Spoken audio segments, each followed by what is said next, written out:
Il avait un lit sur un balcon vitré. Oui, il y avait des vitres autour dans le balcon.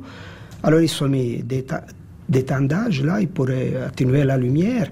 Et ils sont mis un lit et ils payaient 100 francs. Il y avait mon beau-frère il était venu avant moi, il mettait un lit dans le salon. Cette famille, il avait la télévision. Mais il devait rentrer à partir de 10 heures le soir. Et voilà qu'il mettait le lit, 100 francs. Je suis arrivé, moi, et ils ont été d'accord, de mettre un lit à côté de mon beau-frère à partir de 10 heures le soir, 100 francs.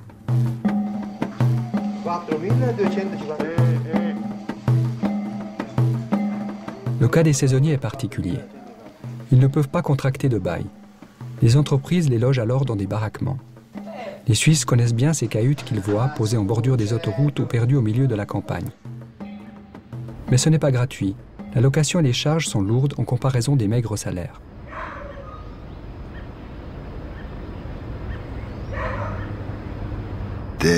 L'entreprise qui nous avait logés dans les anciens dépôts, c'était des dépôts qu'il avait, avec des fenêtres, des vitres simples, comme c'était dans les dépôts, un poêle à bois, et la nuit, on mettait 8 alignés, 8 lits alignés. Et puis la nuit, on devait se lever toutes les heures, chacun se levait à mettre 2 bûches dans le fourneau pour se réchauffer, parce que... Aussi pour faire à manger, c'était pas une cuisine, c'était dans le corridor qu'ils avaient installé des cuisinières. Je sais qu'au début, c'était un peu mitigé, surtout moi, que j'avais jamais cuit un œuf dans ma vie. Se retrouver là, se faire à manger, c'était pénible. Il n'y avait que 2 cuisinières électriques pour faire à manger pour 40 personnes. Le premier mois, c'était du bouillon et c'était des steaks. C'était la seule chose que je pouvais m'arranger de faire.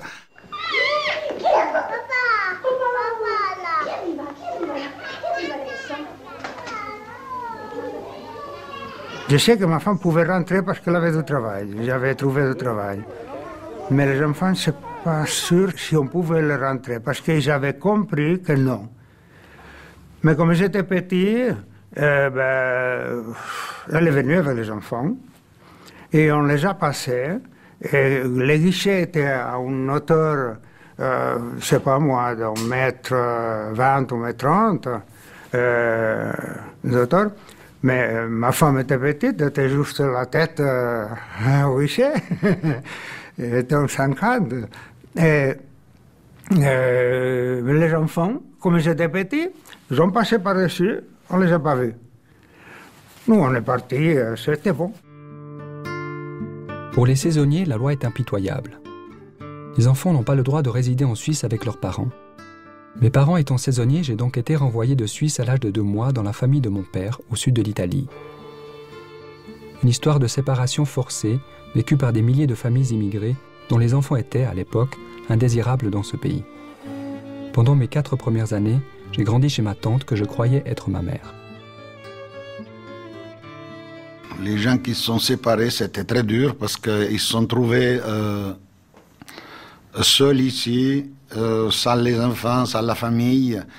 Ça a eu beaucoup de dégâts sur le plan social parce qu'il y a eu beaucoup de séparations, il y a eu beaucoup de la vie différente. Ça, ils l'ont vécu très dur. Les immigrés viennent souvent avec un projet de retour au pays. Ils économisent ainsi dans le but de rentrer le plus rapidement possible chez eux avec un petit pécule grâce auquel ils espèrent mener une vie meilleure. D'autres décident de s'installer, mais cela coûte cher. Par solidarité, ils envoient aussi de l'argent à leurs familles restées au pays. De fait, ils passent souvent pour des gens âpres au gain et avares à la dépense. Globalement, c'était une bonne affaire pour celui qui voulait faire beaucoup de sacrifices. Ceux qui voulaient faire beaucoup de sacrifices disaient je pars 2 ans, 3 ans, je fais des sacrifices. Il y en a qui mangeaient même pas ou mangeaient mal. Il y en a qui buvaient que de l'eau parce que même ceux qui étaient habitués à boire un verre de vin, ils ne buvaient pas parce que le vin c'était trop cher. Alors ces gens-là, ils pouvaient renvoyer à la maison le 60 ou 70% de leur salaire. On ne voulait pas dépenser beaucoup d'argent, on devait acheter des meubles, on devait acheter des choses, on devait économiser. Et nous, la première fois qu'on a été au restaurant, toute la famille, c'était en 1970, mais en janvier, parce que ma maman a eu 70 ans et pour finir, la famille, elle devenait trop grande pour venir chez moi faire son anniversaire. Et j'ai dit, on va au restaurant et chaque famille paye sa part parce qu'on n'était pas assez payé. Et c'est la première fois qu'on a été au restaurant.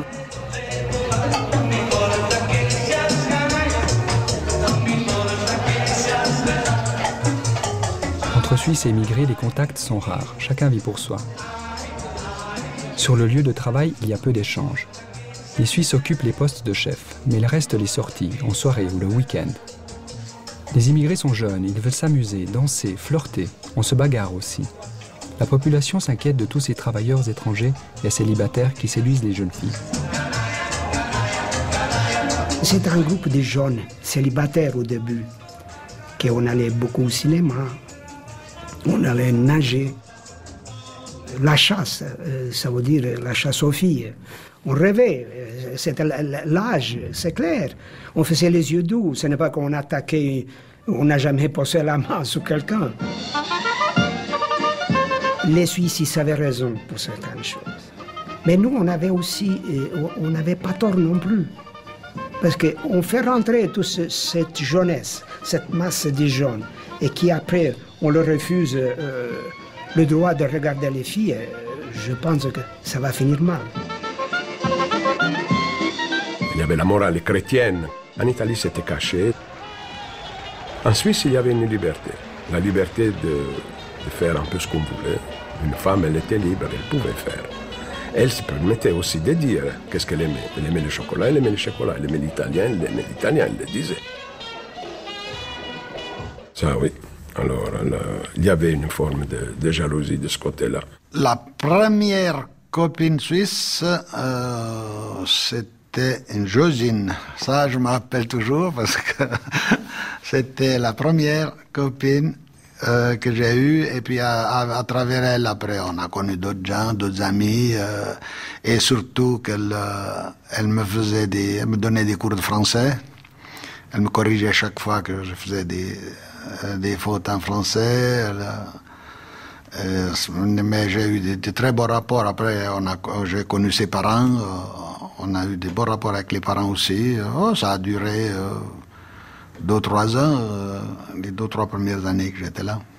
Au mois de juin prochain, je crois que personne ne l'ignore, aura lieu la votation sur l'initiative Schwarzenbach. De quoi s'agit-il exactement? Eh bien, sur environ 6 millions d'habitants, notre pays compte 1 million d'étrangers. Les promoteurs de l'initiative demandent de réduire à 10% le nombre de ces travailleurs étrangers, ce qui revient à dire qu'il faudrait à peu près en renvoyer la moitié. Bien sûr, nous autres femmes, nous n'avons pas encore le droit de vote sur le plan fédéral, mais ceci ne nous empêche pas de prendre conscience de ce problème qui est un problème en fait très grave. Les premiers mouvements d'opposition aux étrangers sont apparus au début des années 1960.